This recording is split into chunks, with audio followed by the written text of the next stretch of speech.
ಜಲಜ್ಯೇಷ್ಠನಿಭಾಕಾರಂ ಜಗದೀಶಪದಾಶ್ರಯಂ ಜಗತೀತಲವಿಖ್ಯಾತಂ ಜಗನ್ನಾಥಗುರುಂ ಭಜೆ. ಹರಿಕಥಾಮೃತಸಾರ ಗುರುಗಳ ಕರುಣದಿಂದ ಪನಿತು ಪೇಳುವೆ, ಪರಮ ಭಗವದ್ಭಕ್ತರಿದನಾದರದಿ ಕೇಳುವುದು. ಬಾಲಕನ ಕಲಭಾಷೆ ಜನನಿಯು ಕೇಳಿ ಸುಖ ಪಡುವಂತೆ, ಲಕುಮೀಲೋಲ ಭಕುತರು ಮಾಡುತಿಹ ಸಂಸ್ತುತಿಗೆ ಹಿಗ್ಗುವನು.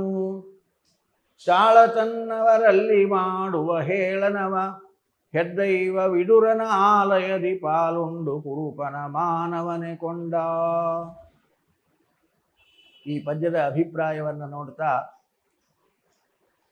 ಪಾಂಡವರು ವನವಾಸ ಮಾಡುವಾಗ ಪಾಂಡವರನ್ನು ತಿರಸ್ಕಾರ ಮಾಡಬೇಕು, ಅವರಿಗೆ ಅವಮಾನ ಮಾಡಬೇಕು ಅಂತ ಘೋಷಯಾತ್ರಿ ಕೂಡಿ ಬಂದ ದುರ್ಯೋಧನಾದಿಗಳು ಯಾವ ರೀತಿಯಾಗಿ ತಾವೇ ಅವಮಾನವನ್ನು ಹೊಂದಿದರು ಅನ್ನುವುದನ್ನು ನಿನ್ನೆ ದಿನ ನಾವು ಚಿಂತನೆ ಮಾಡ್ತಾ, ಆ ದುರ್ಯೋಧನನನ್ನು ಗಂಧರ್ವರು ಹೆಡುಮುರಿಗೆ ಕಟ್ಟಿ ವಿಮಾನದಲ್ಲಿ ಕರೆದೊಯ್ದಾಗ ಭೀಮಸೇನ ಅರ್ಜುನರು ಅವನನ್ನು ಕರೆತಂದು ಅವನ ಪಟಗ್ರಹದಲ್ಲಿ ಇಟ್ಟು ಬಂದರು. ಆದರೆ ಅವನಿಗೆ ಕಟ್ಟಿದ ಆ ಹಗ್ಗ, ಗಂಧರ್ವರ ಹಗ್ಗವನ್ನು ಬಿಚ್ಚಲಿಕ್ಕೆ ದುಶಾಸನಾದಿಗಳಿಗೆ ಆಗದೆ, ಬಿಚ್ಚಲಿಕ್ಕೆ ಹೇಗೆ ಬಿಚ್ಚಬೇಕು ಅಂತ ತೋಚದೆ ಮತ್ತೆ ಆ ವನದಲ್ಲಿರತಕ್ಕಂತಹ ಋಷಿಗಳ ಹತ್ತಿರ ಬಂದಿದ್ದ. ಋಷಿಗಳನ್ನು ಕೇಳಿದರು, ಆ ಗಂಧರ್ವರ ಬಂಧನವನ್ನು ಬಿಚ್ಚಲಿಕ್ಕೆ ಆಗುತ್ತಾ ಇಲ್ಲ, ಅದು ಹೇಗೆ ಬಂಧನ ಮಾಡಿದಾರೋ ಗೊತ್ತಿಲ್ಲ, ಅದನ್ನು ಹೇಗೆ ಬಿಚ್ಚಬೇಕು, ನಮಗೆ ಉಪಾಯ ಹೇಳ್ರಿ ಅಂತ ಪುನಃ ಋಷಿಗಳಲ್ಲಿ ಪ್ರಾರ್ಥಿಸಿದಾಗ ಋಷಿಗಳಂದರು, ನಾವು ಹೇಳಿದ್ದನ್ನು ಕೇಳಲ್ಲ ನೀವು, ಮತ್ತೆ ಮತ್ತೆ ಅವರಿಗೆ ಅವಮಾನ ಮಾಡ್ತಾರೆ, ಹೇಳಿದ್ದನ್ನು ಕೇಳುವ ಸ್ವಭಾವ ನಿಮ್ಮಲ್ಲಿ ಇಲ್ಲ, ಕೇಳಲ್ಲ ಅಂದ್ಬಿಟ್ಟು ಮತ್ತೆ ಕಾಲು ಹಿಡ್ಕೊಂಡ್ರು. ಇಲ್ಲ, ಅವಶ್ಯವಾಗಿ ನಾವು ಕೇಳ್ತೇವೆ, ಹೇಳ್ರಿ ಅಂದಾಗ ಋಷಿಗಳು ಒಂದು ಉಪಾಯ ಹೇಳ್ತಾರೆ. ಅದನ್ನು ಬಿಚ್ಚಬೇಕಾದ್ರೆ ಎಲ್ಲಿ ಏನು ಗಂಟು ಹುಡುಕಬೇಕಾಗಿಲ್ಲ, ಪತಿವ್ರತೆಯರಾದ ಸ್ತ್ರೀಯರು ಬಂದು ಎಡಗಾಲಿನಿಂದ ಮುಟ್ಟಿಬಿಟ್ರೆ ಅದು ತಾನೇ ಬಿಚ್ಚಿ ಹೋಗ್ತದೆ, ಯಾವ ಪ್ರಯತ್ನ ಮಾಡಬೇಕಾಗಿಲ್ಲ. ಪತಿವ್ರತೆಯರು ಬಂದು ತಮ್ಮ ಎಡಗಾಲಿನಿಂದ ಮುಟ್ಟಬೇಕಾದ್ರೆ ಆವಾಗ ಅದು ತಾನೇ ಬಿಚ್ಚಿ ಹೋಗ್ತಾರೆ ಹಗ್ಗ. ಸರಿ, ನಾವೆಲ್ಲ ನಮ್ಮ ಹೆಂಡತಿಯರನ್ನು ಕರ್ಕೊಂಡೇ ಬಂದಿದ್ದೇವೆ, ಏನು ಚಿಂತೆ ಇಲ್ಲ ಅಂತ ದುಶಾಸನಾದಿಗಳೆಲ್ಲ ತಮ್ಮ ಪಟಗ್ರಹಕ್ಕೆ ಬಂದರು, ತಮ್ಮ ನಿವಾಸ ಸ್ಥಾನಕ್ಕೆ ಬಂದರು. ಆಗ ಅವರೆಲ್ಲ ಹೇಳಿದರು ತಮ್ಮ ಹೆಂಡತಿಯರಿಗೆ, ನೀನು ಸ್ವಲ್ಪ ಕಾಲಿನಿಂದ ಮುಟ್ಟು, ಪತಿವ್ರತೆಯರು ಆ ಹಗ್ಗವನ್ನು ಮುಟ್ಟಿಕ್ಕೆ ಎಡಗಾಲಿನಿಂದ ಮುಟ್ಟಿದರೆ ಅದು ತಾನೇ ಬಿಚ್ಚಿ ಹೋಗ್ತದೆ, ಆದ್ದರಿಂದ ಬನ್ನಿರಿ, ಯಾರಾದರೂ ಅದನ್ನು ಎಡಗಾಲಿನಿಂದ ಮುಟ್ರಿ ಅಂತ ಹೇಳಿದಾಗ ಆ ದುಶ್ಯಾಸನಾದಿಗಳ ಹೆಂಡತಿಯರು ಒಬ್ಬರು ಬರಲ್ಲ. ಯಾಕೆ ಅಂದರೆ ಅಕಸ್ಮಾತ್ತಾಗಿ ನಾವು ಎಡಗಾಲಿನಿಂದ ಮುಟ್ಟಬೇಕು, ಆ ಹಗ್ಗ ಬಿಚ್ಚದೇ ಇರಬೇಕು. ಅವಾಗೇನು ಅರ್ಥ ಆಯಿತು, ನಾವು ಪತಿವ್ರತೆಯರಲ್ಲ ಅಂತ ಅರ್ಥ ಆಯಿತು. ಗಂಡನಿಗೆ ನನ್ನ ಹೆಂಡತಿ ಪತಿವ್ರತೆ ಅಲ್ಲ ಅಂತ ತಿಳಿಯೋದಕ್ಕಿಂತ ಹೆಚ್ಚಿನ ಅನಾಹುತ ಇನ್ನೊಂದುಂಟ ಹೆಣ್ಣು ಮಕ್ಕಳಿಗೆ. ಕಾರಣ, ನಾನು ನೀ ಹಿರಿಯಕ್ಕೆ ನೀನು ಹೋಗು, ನಾನು ಸಣ್ಣಾಕಿ ನನಗೇನಿಲ್ಲ, ನೀನು ಹೋಗು ಅಂತಾರೆ. ಒಬ್ಬರು ಬರ್ತಾ ಇಲ್ಲ, ಒಬ್ಬರು ತಾವು ಮುಟ್ತಾ ಇಲ್ಲ. ಅಕಸ್ಮಾತ್ ತಾವು ಎಡಗಾಲಿನಿಂದ ಮುಟ್ಟಿದಾಗ ಆ ಹಗ್ಗ ಬಿಚ್ಚದೆ ಹೋದರೆ ತಾವು ಪತಿವ್ರತೆಯರಲ್ಲ ಅಂತ ಜಗಜ್ಜಾಹೀರಾಗ್ತದೆ. ಕಾರಣ, ಒಬ್ಬರೂ ಮುಟ್ಲಿಕ್ಕೆ ಬರಲಿಲ್ಲ. ಇವನು ಹೋ ಅಂತ ಬದರಿಕೋತಾ ಇದ್ದಾನೆ ದುರ್ಯೋಧನ, ಬೇಗ ಬಿಚ್ಚಿರಿ ಅಂತ. ಅವರು ಬಾರದೆ ಹೋದಾಗ ದುಶ್ಯಾಸನಾದಿಗಳು ತಮ್ಮ ಹೆಂಡತಿಯರನ್ನು ಕರೆತಂದು ಎಡಗಾಲಿನಿಂದ ಮುಟ್ಟಿಸ್ತಾ ಇದ್ದಾರೆ. ಎಲ್ಲರೂ ಬರೋದು ಎಡಗಾಲಿನಿಂದ ಒದೆಯೋರು, ಎಡಗಾಲಿನಿಂದ ಒದೆಯೋದೇ ಫುಟ್ಬಾಲ್ ಹೊರಟಂಗೆ ಎಲ್ಲರೂ ಒದೆಯೋದೇ. ದುರ್ಯೋಧನ ಹಣೆ ಬಾರ ಹೀಗಾಯ್ತು. ಬಿಚ್ಚಲಿಲ್ಲ, ಅದು ಒದ್ದದಕ್ಕೆ ಬಿಚ್ಚಲಿಲ್ಲ. 99 ಜನ ಹೆಂಡತಿಯರು, ತಮ್ಮಂದರ ಹೆಂಡತಿಯರೂ ಬಂದು ಎಡಗಾಲಿನಿಂದ ಮುಟ್ಟದ್ದಾಯ್ತು, ಬಿಚ್ಚಲೇ ಇಲ್ಲ. ಎಲ್ಲರಿಗೂ ಖಾತ್ರಿ ನಮ್ಮ ಹೆಂಡತಿಯರು ಪತಿವ್ರತೆಯರಲ್ಲ, ಇದಕ್ಕಿಂತ ಅವಮಾನ ಅವ್ರಿಗೆ ಬೇಕಾಗಿತ್ತ, ಇಂಥ ಅವಮಾನ ಅನುಭವಿಸಬೇಕಾಯ್ತು. ಕಡೆಗೆ ದುರ್ಯೋಧನನ ಹೆಂಡತಿ ಭಾನುಮತಿ, ತಾಯಿ ನೀನು ಬಾ ಆಶೋಳಿ ಇನ್ನೊಂದು, ಭಾನುಮತಿ ಮುಟ್ಟಿದಾಗಲೂ ಬಿಚ್ಚಲಿಲ್ಲ. 100 ಜನ ಒದ್ದದ್ದೇ ದುರ್ಯೋಧನನನ್ನು, ಬಿಚ್ಚಲೇ ಇಲ್ಲ. ದುಶ್ಯಾಸನಾದಿಗಳು ಮತ್ತೆ ಋಷಿಗಳ ಹತ್ತಿರ ಬಂದರು. ಸ್ವಾಮಿ, ನಾವು 100 ಜನರ ಕಡೆಯಿಂದ ನಮ್ಮ ಹೆಂಡರ ಕಡೆಯಿಂದ, ಕಡೆಗೆ ದುರ್ಯೋಧನನ ಹೆಂಡತಿ ಕಡೆಯಿಂದಲೂ ಎಡಗಾಲಿನಿಂದ ವರಿಸಿದ್ದಾಯ್ತು, ಅದು ಬಿಚ್ಚಲೇ ಇಲ್ಲ. ಋಷಿಗಳು ನಕ್ಕರು. ಅಪ್ಪ, ಹೆಣ್ಣುಮಕ್ಕಳ ಕೈಲಿ ಒರೆಸಬೇಕು ಅಂತ ನಾವು ಹೇಳಿದ್ದಲ್ಲ, ಪತಿವ್ರತೆಯರು ಬಂದು ಎಡಗಾಲಿನಿಂದ ಮುಟ್ಟಬೇಕು ಅಂತ ನಾವು ಹೇಳಿದ್ದು. ಅವ್ರು ಯಾರು ಪತಿವ್ರತೆಯರಲ್ಲ ಅನ್ನೋದು ಜಗತ್ ಜಾಹೀರಾಯ್ತಷ್ಟೇ. ಪತಿವ್ರತೆಯಿಂದ ಮುಟ್ಟಿಸ್ರಿ, ತಾನೇ ಬಿಚ್ಚಿ ಹೋಗ್ತದೆ. ಅವ್ರಿಗೆ ತಲೆ ಬಿಸಿ. ಯಾರು ಯಾವ ಪತಿವ್ರತೆ ಬಂದು ಮುಟ್ಟಿದ್ರೆ ಅದು ಬಿಚ್ಚಿತು, ತಲೆ ಬಿಸಿ ಆಯಿತು. ಮತ್ತೆ ಋಷಿಗಳನ್ನೇ ಕೇಳ್ತಾರೆ, ಯಾವ ಪತಿವ್ರತೆಯನ್ನು ಕರೆತರಬೇಕು, ಯಾವ ಪತಿವ್ರತೆ ಮುಟ್ಟಿದರೆ ಅದು ಬಿಚ್ಚಿ ಹೋಗ್ತದೆ, ಅದು ನೀವೇ ಹೇಳ್ರಿ, ಇಂಥವ್ರನ್ನ ಕರ್ಕೊಂಬರ್ರಿ ಅಂತ. ಅವಶ್ಯವಾಗಿ ಅವರನ್ನು ಕರೆತಂದು ಮುಟ್ಟಿಸ್ತೇವೆ. ಆಗ ಋಷಿಗಳು ಹೇಳಿದರು, ಅಂತಹ ಪತಿವ್ರತೆ ಈ ಸಮೀಪದಲ್ಲಿ ಬೇರೆ ಯಾರಿಲ್ಲ, ದ್ರೌಪದಿ ಇದ್ದ. ದ್ರೌಪದಿಯನ್ನು ಕರೆದುಕೊಂಡು ಹೋಗ್ರಿ. ದ್ರೌಪದಿ ಬಂದು ಮುಟ್ಟಿದರೆ ಅದು ತಾನೇ ಬಿಚ್ಚಿ ಹೋಗ್ತದೆ. ಎಂಥ ಅವಸ್ಥೆ ನೋಡ್ರಿ. ಯಾವ ದ್ರೌಪದಿಯನ್ನು ಸಭೆಯ ಮಧ್ಯದಲ್ಲಿ ವಿವಸ್ತ್ರಳನ್ನಾಗಿ ಮಾಡಿ, ಬಟ್ಟಲೆಯಾಗಿ ಮಾಡಿ ಅವಮಾನ ಮಾಡಬೇಕು ಅಂತ ದುಶ್ಯಾಸನ ಹೊರಟಿದ್ನೋ, ಆ ದುಶ್ಯಾಸನ ಈಗ ಅವಳ ಹತ್ರ ಸಹಾಯ ಹಸ್ತ ಚಾಚಿ ನಮಸ್ಕಾರ ಮಾಡಿ ಪ್ರಾರ್ಥನೆ ಮಾಡುವ ಪ್ರಸಂಗ. ಬಾ ತಾಯಿ, ಬಂದು ನನ್ನ ಅಣ್ಣನನ್ನು ಬಿಡುಗಡೆ ಮಾಡು.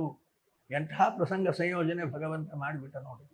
ಬಂದರು ಧರ್ಮರಾಯನ ಹತ್ರ, ದ್ರೌಪದಿಯನ್ನು ಕೊಟ್ಟು ಕಳಿಸು, ಬಂದರೆ ಕರ್ಕೊಂಡು ಹೋಗು. ದ್ರೌಪದಿ ಹೋಗು. ಯಾವ ಸಭೆಯಲ್ಲಿ ನನಗೆ ಅವಮಾನ ಮಾಡಬೇಕಂತ ನೋಡಿದ್ರಲ್ಲ, ನಾಚಿಕೆ ಆಗಲ್ವ ನನ್ನನ್ನು? ಕಾಲು ಹಿಡಿದು ಪ್ರಾರ್ಥನೆ ಮಾಡುತ್ತಾ ಇದ್ದೆ, ಹೇಸಿಕೆ ಪಡಬೇಕು. ಆದರೂ ನನ್ನ ಪತಿಯ ಆಜ್ಞೆ, ಬರ್ತೇನೆ ಎನ್ನುವರಾಗಿ ಪತಿಯ ಆಜ್ಞೆಯನ್ನು ಮನ್ನಿಸಿ, ಧರ್ಮರಾಯನ ಆಜ್ಞೆಯನ್ನು ಮನ್ನಿಸಿ ದ್ರೌಪದಿ ಬರ್ತಾಳೆ. ಅವಳ ಎಡಗಾಡಿನಿಂದ ಮುಟ್ಟುತ್ತಾ ಇರಲಿಕ್ಕಾಗಿ ಆ ಗಂಧರ್ವರ ಬಂಧನ ತಾನೇ ಬಿಚ್ಚಿ ಹೋಯಿತು. ಆಗ ದುರ್ಯೋಧನಾದಿಗಳಿಗೆ ಅವಮಾನವೋ ಅವಮಾನ. ತಿರುಗಿ ಘೋಷಯಾತ್ರೆ ಮಾಡಲಿಕ್ಕೆ ಸಾಧ್ಯ ಇರ್ತಾ ಅವರಿಗೆ ಇಷ್ಟು ಅವಮಾನ ಆದಮೇಲೆ. ಯಾವ ಪಾಂಡವರಿಗೆ ಅವಮಾನ ಮಾಡಬೇಕಂತ ಬಂದಿದ್ದರೋ ಭಗವಂತ ಅದನ್ನು ಸಹಿಸದೆ ಅವರಿಗೆ ಅವಮಾನ ಆಗುವಂತೆ ಮಾಡಿ ಅವರನ್ನು ಓಡಿಸಿಬಿಟ್ಟ. ತಾಳ ತನ್ನವರಲ್ಲಿ ಮಾಡುವ ಹೇಳನವ, ಹೆದ್ದೈವ ವಿದುರನ ಮನೆಯ ಪಾಲುಂಡು ಕುರುಪನ ಮಾನವನೇ ಕೊಂಡ ಅಂತ ಹೇಳುವುದರ ಜೊತೆಯಲ್ಲಿ ಇದೊಂದು ಕುರುಪನ ಮಾನವನೇ ಕೊಂಡ ಅಂದರೆ ಕೌರವರಿಗೆ ಆ ದುರ್ಯೋಧನನಿಗೆ ಹೀಗೆ ಅವಮಾನ ಆಗುವಂತೆ ಮಾಡಿ, ಪಾಂಡವರ ಮಾನವನ್ನು ಕಾಯ್ದು ದುರ್ಯೋಧನನಿಗೆ ಅವಮಾನ ಆಗುವಂತೆ ಮಾಡಿ, ಯಾರಿಗೆ ಅವಮಾನ ಮಾಡಬೇಕು ಅಂತ ಬಂದಿದ್ದೋ ಅವರ ಕಾಲು ಹಿಡಿದುಕೊಳ್ಳುವಂತೆ, ಅವರನ್ನು ಪ್ರಾರ್ಥಿಸುವಂತೆ ವ್ಯವಸ್ಥೆಯನ್ನು ಮಾಡಿ ಅವರ ಮಾನವನ್ನು ಹರಾಜು ಹಾಕಿದ. ದುರ್ಯೋಧನ ಹೀಗೆ ಅವಮಾನಿತನಾಗಬೇಕಾಯಿತು ಅನ್ನುವ ಕಥೆಯನ್ನು ಕೂಡ ನಾವಿಲ್ಲಿ ಈ ಪ್ರಸಂಗವನ್ನು ಚಿಂತನೆ ಮಾಡಬೇಕಾಗ್ತದೆ. ಹೀಗೇ ಎಲ್ಲರೂ ಅನೇಕ ಇಂತಹ ಕಥಾ ಪ್ರಸಂಗಗಳು ಪಾಂಡವರಿಗೆ ಅವಮಾನ ಮಾಡಬೇಕು ಅಂತ ಹೊರಟ್ರೆ ಅಶ್ವತ್ಥಾಮ, ಕರ್ಣ, ಹೀಗೆ ಅನೇಕ ಜನರ ಪ್ರಸಂಗಗಳನ್ನು ಅಶ್ವತ್ಥಾಮ ಅವರಿಗೆ ಸರ್ವನಾಶ ಮಾಡಬೇಕು. ಯುದ್ಧ ಎಲ್ಲ ಮುಗಿದು ನಿಶ್ಚಿಂತರಾಗಿ ಮಲಗಿದರೆ ಅವರ ಬಿಡಾರವನ್ನೆಲ್ಲ ಸುಟ್ಟಾಕಿ ಉಪಪಾಂಡವರನ್ನು ಸಂಹಾರ ಮಾಡಿ ಅವರ ಕಟ್ಟು ದುರ್ಯೋಧನನಿಗೆ ತೋರಿಸಿದರು ಅಶ್ವತ್ಥಾಮಾಚಾರ್ಯರು. ದುರ್ಯೋಧನನಿಗೆ ಸಾಯುವ ಸಮಯದಲ್ಲಿ ಇಂಥದ್ದೊಂದು ಬಯಕೆ, ನಿಷ್ಪಾಂಡವ ಪೃಥ್ವಿ ಆಗಬೇಕು ಅಂತ. ಅಂತಹ ದುರ್ಯೋಧನ ಪ್ರೇರಣೆಯ ದುರ್ಯೋಧನ ಪ್ರೀತ್ಯರ್ಥಂ ಅಶ್ವತ್ಥಾಮಾಚಾರ್ಯರು ಇಂತಹ ಘನಘೋರವಾದ ಕೃತ್ಯವನ್ನು ಮಾಡಿದರು. ಅವರಿಗೆ ಸೋಲಾಗಬೇಕು, ನಿಷ್ಪಾಂಡವ ಪೃಥ್ವಿ ಆಗಬೇಕು ಅಂತ ಉಪಪಾಂಡವರನ್ನು ಸಂಹಾರ ಶಿರಚ್ಛೇದ ಮಾಡಿ ಹಾಕಿದರು. ಅವರ ಪಟಗ್ರಹಗಳನ್ನು ಎಲ್ಲ ಸುಟ್ಟಾಕಿದರು, ಡೇರೆಗಳನ್ನೆಲ್ಲ ಸುಟ್ಟಾಕಿ, ಸ್ವಯಂ ಡೇರೆ ಎಲ್ಲ ಸುಟ್ಟಾಕಿಬಿಟ್ಟಿದ್ದಾರೆ. ರಾತ್ರಿ ಯುದ್ಧ ಮುಗಿದು ಅವರು ನಿಶ್ಚಿಂತರಾಗಿ ಮಲಗಿದಾಗ ಇಂತಹ ಆಟತಾಯಿಗಳಾದರು. ಮಲಗಿದವರನ್ನು ಶಿರಚ್ಛೇದ ಮಾಡಿ ಸಂಹಾರ ಮಾಡಿದರು. ಇಷ್ಟೆಲ್ಲ ಅವಮಾನ ಮಾಡಿದರೆ ಮುಂದೆ ಕೃಷ್ಣ ಅವರನ್ನು ಹೆಡೆಗುರಿಗೆ ಕಟ್ಟಿ ತಂದು ಅವನ ಶಿರಸ್ಸಿನಲ್ಲಿರತಕ್ಕಂತಹ ಶಿರೋರತ್ನವನ್ನೇ ಕತ್ತರಿಸಿ ಗಾಯ ಆಗುವಂತೆ ಮಾಡಿ, ಆ ಗಾಯದ ದುರ್ನಾತ ಹೊಲಸು ಕೀವುಗಳಿಂದ ದುರ್ನಾತದಿಂದ ಕೂಡಿಕೊಂಡು ನೀನು ಹೀಗೆ ಮುಂದಿನ ದ್ವಾಪರ ಬರುವವರೆಗೆ ಈ ಶಿಕ್ಷೆಯನ್ನು ನೀನು ಅನುಭವಿಸಬೇಕು. ಆ ವ್ರಣದ ನೋವು, ಅದರ ದುರ್ನಾತ, ಇದು ನಿನಗೆ ಬಿಡುಗಡೆ ಇಲ್ಲ ಅಂತ ಶಪಿಸಿ ಅಶ್ವತ್ಥಾಮನನ್ನು ಹೊರಗೆ ಹಾಕಿಬಿಡ್ತಾನೆ ಕೃಷ್ಣ. ಹೀಗೆ ಭಕ್ತರನ್ನು ದ್ವೇಷ ಮಾಡಿದರೆ, ಭಕ್ತರನ್ನು ಅವಮಾನ ಮಾಡಬೇಕು ಅಂತ ಹೊರಟ್ರೆ ಕೃಷ್ಣ ಅದನ್ನು ಸಹನೆ ಮಾಡಲ್ಲ. ಅವರನ್ನು ತಿರಸ್ಕಾರ ಮಾಡ್ತಾನೆ ಹೊರತು ಎಂದೂ ಅವರಿಗೆ ಪುರಸ್ಕಾರ ಸಿಗಲ್ಲ. ಭಕ್ತರಿಗೆ ಅವಮಾನ ಆಗಲಿಕ್ಕೆ ಕೊಡಲ್ಲ, ಭಕ್ತರನ್ನು ಯಾರಾದರೂ ಅವಮಾನ ಮಾಡಬೇಕು ಅಂದರೆ ಭಗವಂತ ಅವರನ್ನು ರಕ್ಷಣೆ ಮಾಡ್ತಾನೆಯೇ ಹೊರತು ಯಾರು ಅವಮಾನ ಮಾಡಬೇಕು ಅಂತ ಬಂದರೋ ಅವರನ್ನೇ ಅವಮಾನ ಆಗುವಂತೆ ಮಾಡಿ ಅವರಿಗೆ ದುಃಖ ಕೊಟ್ಟು ತನ್ನ ಭಕ್ತರನ್ನು ತಾನು ರಕ್ಷಣೆ ಮಾಡ್ತಾನೆ ಅನ್ನುವಲ್ಲಿ ಕೃಷ್ಣನ ಈ ಪಕ್ಷಪಾತ ಭಕ್ತರಲ್ಲಿ ಇರತಕ್ಕಂತಹ ಅಪಾರವಾದ ಕಾರುಣ್ಯ ಇಂಥದ್ದು ಅಂತ ಚಿಂತನೆಗೆ ಕೊಡ್ತಾರೆ. ಕರ್ಣನಾದರೂ ಕೂಡ ಪಾಂಡವರ ಮಗ, ಅರ್ಜುನನ ಮಗ ಅಭಿಮನ್ಯು ಚಕ್ರವ್ಯೂಹ ಪ್ರವೇಶ ಮಾಡಿದಾಗ ಅವನಿಗೆ ಅನ್ಯಾಯ ಮಾಡಿದ. ದ್ರೋಣಾಚಾರ್ಯರು, ಕರ್ಣ, ಜಯದ್ರಥ ಮೊದಲಾದವರೆಲ್ಲ ಒಟ್ಟಾಗಿ ನಿಂತು ಸುತ್ತು ಯಾವ ಅಸ್ತ್ರಗಳೂ ಇಲ್ಲದೆ ಇರತಕ್ಕಂತಹ ಆ 15-16 ವರ್ಷದ ತರುಣ ಅಭಿಮನ್ಯು ಯುದ್ಧದಲ್ಲಿ ನಿಶಸ್ತ್ರನಾಗಿ ನಿಂತಾಗ ಹಿಂದಿನಿಂದ ಕೈ ಕತ್ತರಿಸಿದ ಕರ್ಣ. ಅದಕ್ಕಾಗಿ ಕೃಷ್ಣ ಅವನಿಗೆ ಅರ್ಥಾದ್ಯ ಶಿಕ್ಷೆ ಕೊಡ್ತಾನೆ ನೋಡಿ. ಕರ್ಣನ ಸೇನಾಧಿಪತ್ಯದಲ್ಲಿ ಕರ್ಣ ಯುದ್ಧಕ್ಕೆ ಬಂದಾಗ ಅವನ ಸಾರಥಿ ಶಲ್ಯ ಹೊರಟೋಗ್ತಾನೆ ಬಿಟ್ಟು. ನಾನು ಹೇಳಿದ ಮಾತು ನೀನು ಕೇಳಲಿಲ್ಲ ಅನ್ನುವ ಕಾರಣಕ್ಕೆ ಶಲ್ಯ ಹೊರಟೋಗ್ತಾನೆ.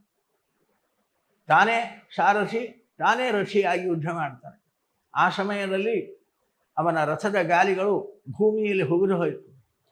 ಆ ಗಾಲಿಗಳನ್ನು ಎತ್ತಬೇಕು ಅಂತ ಶಸ್ತ್ರಗಳನ್ನೆಲ್ಲ ರಥದಲ್ಲಿಟ್ಟು ಆ ರಥವನ್ನು ಎತ್ತಬೇಕು ಅಂತ ನೆಲದಲ್ಲಿ ಕುಳಿತಾಗ ಕೃಷ್ಣ ಹೇಳ್ತಾನೆ ಅರ್ಜುನನಿಗೆ, ಹೊಡಿ ಕರ್ಣನಿಗೆ ಬಾಣವನ್ನು.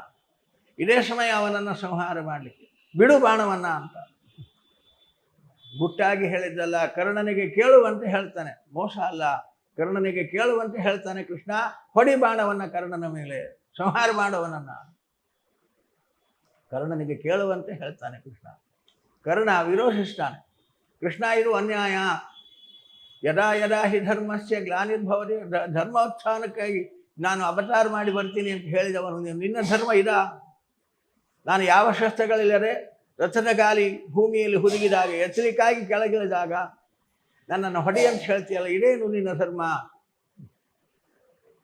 ಕೃಷ್ಣ ನಗುತ್ತಾನೆ. ಕರ್ಣ, ನಾವು ಏನು ಬೀಜವನ್ನು ಬಿತ್ತಿದ್ದೇವೋ ಅದೇ ಫಲವನ್ನು ಪಡೆಯುತ್ತೇವೆ. ನಾವು ಬೇವಿನ ಬೀಜ ಬಿತ್ತಿ ಮಾವಿನ ಹಣ್ಣು ಬರಬೇಕು ಅಂದರೆ ಬರಲ್ಲ. ಬೇವಿನ ಹಣ್ಣು ಬಿತ್ತಿದರೆ ಬೇವಿನ ಹಣ್ಣೇ ಸಿಗೋದು. ಮಾವಿನ ಹಣ್ಣು ಬೇಕಾದರೆ ಮಾವಿನ ಬೀಜ ಬಿತ್ತಬೇಕಾಗ್ತದೆ. ನೀನು ಬಿಚ್ಚಿದ್ದು ಅಧರ್ಮದ ಬೀಜ, ಅಧರ್ಮದ ಫಲವನ್ನೇ ನೀನು ಅನುಭವಿಸಬೇಕು. ಅಂದು ಚಕ್ರವ್ಯೂಹ ಪ್ರವೇಶ ಮಾಡಿದ ಆ ಏಕಾಕಿಯಾಗಿ ನಿಂತಿರತಕ್ಕಂತಹ ಅಭಿಮನ್ಯು ಯಾವ ಶಸ್ತ್ರಗಳಲ್ಲೂ ಇಲ್ಲದೆ ಇರುವಾಗ ಹಿಂದಿನಿಂದ ಹೋಗಿ ನೀನು ಕೈಗಳನ್ನು ಕತ್ತರಿಸಿದೆಯಲ್ಲ, ಆಗ ನಿನಗಿದು ಅಧರ್ಮ ಅಂತ ಅನಿಸಬೇಕಾಗಿತ್ತು. ಅಂದರೆ ಇವತ್ತು ಇದು ಅಧರ್ಮ ಆಗ್ತಾ ಇತ್ತು.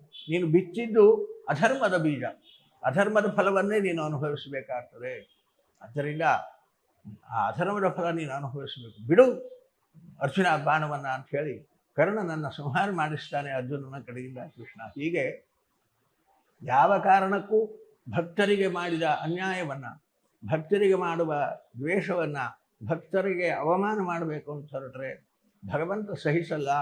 ಸರಿಯಾದ ಶಿಕ್ಷೆಯನ್ನು ಆಯಾ ಕಾಲಕ್ಕೆ ಅವರಿಗೆ ಕೊಟ್ಟು ತನ್ನ ಭಕ್ತರನ್ನು ರಕ್ಷಣೆ ಮಾಡುತ್ತಾನೆ.